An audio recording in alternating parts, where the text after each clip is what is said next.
recall vividly the Friday nights and Sabbaths and the holidays at Rabbi Gorbatz. Let me first say about Talmud Torah Eitz Chaim. And the first impression I got, I came in some Friday evening after we arrived, and I saw before me a full synagogue. It was almost like a sea of dark figures, darkly dressed in the garb, stovepipe, a round hat, hard hat, and a long coat, which they called a Prince Albert. And these people filled every seat in the synagogue, and there was the familiar singing of the tunes of the old Polish shtetl, and if I remember, it was Rabbi Ittamar, who usually davened for the Yom. And then we used to go Friday night after the meal to Rabbi Gorbatz's house to learn, also Shabbos and Yom Tov. My recollections of him were first as a stalwart, tall, perhaps rigid personality. But once you got to know him, he warmed up. He used to send me even playful notes. When I was at the yeshiva in New York, I sent him a Shana Tova, New Year's greeting, and I played around with a prat, the Hebrew words of greeting, which numerically equaled the year, the date of the year. And he used to answer me even in little poems in Hebrew, where each line equaled the numerical value of the particular year. They were very intricate and very scholarly, but he took the time off to write to a youngster.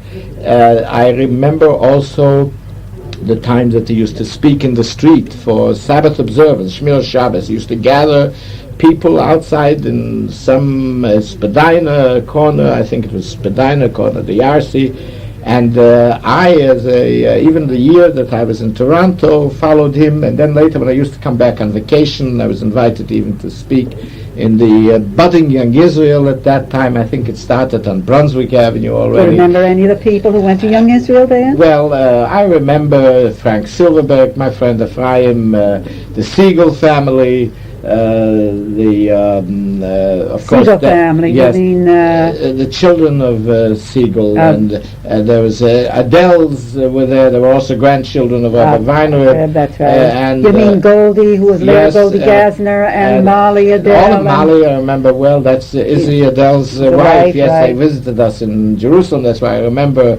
And the Koralniks, of course. I used to come, I was asked already to speak on Shabbos when I came in, but more important was the memory of my talks, my own talks as a youngster. I think even before I went to New York Yeshiva, there was a missionary here in Toronto who used to gather people in the streets on Spadina Avenue and preach Christianity from the Bible. And then I would be called upon to address an opposite corner in order to draw the people away and somehow answer the arguments, the Christological arguments of the missionary. I don't recall his name now. If someone told me his name, I would recognize it. Now, one other interesting memory of that period is that in my loneliness, I was a ghetto boy who was caught in the atmosphere of the Canadian public school. Although on the one hand I had the rabbi and the teacher and the Talmud studies and the Eitz Chaim and the synagogue, but still I was in the Goyish atmosphere, and I was looking for some friendship, for some association. In my boyhood, even in Poland, my father Rosh Hashanah taught me Hebrew grammar and Hebrew reading language, modern Hebrew. Even he had a flair for this, even though as a distinguished chassid and disciple of many Hasidic rabbis. But I recall he used to take me on his lap and teach me from a modern Hebrew text. Well, I had an interest in Hebrew, and I heard that in Toronto there was a Hebrew-speaking group. The head of it was a Katz. I don't remember his first name now.